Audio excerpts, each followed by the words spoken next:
Obviously, that's true, Ron. I mean, there's not much the Fed can do about shortages or the supply chain or food imbalances or even energy prices, right?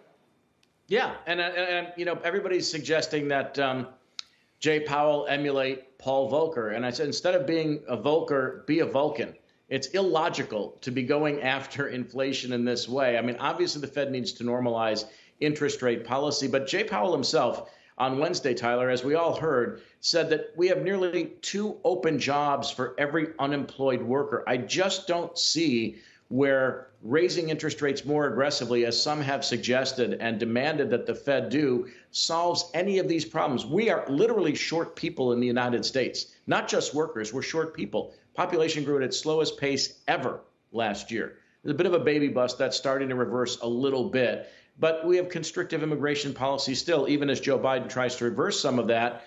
There's a political outcry about it. And again, even when it comes to food shortages, bird flu is in something like 37 states here in the U.S. Fed can't do anything about that either. So I wish that people would be looking at a more measured response from the Fed and be looking at other solutions and other policy prescriptions that would change the outlook in the longer term, if not in the short run.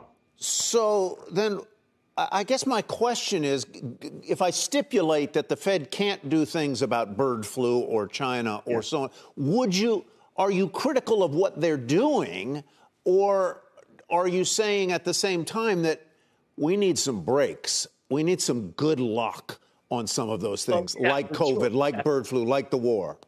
Like China. Yeah, I mean, you know, China's literally nailing people into their apartments and delivering. And there are 1,000 boats, as we discussed, I believe, last week, off the coast of China that aren't going anywhere. And I'm not critical of the Fed so much as those who want Jay Powell to be Volcker-like. I'd rather he be Mr. Spock. Think this through.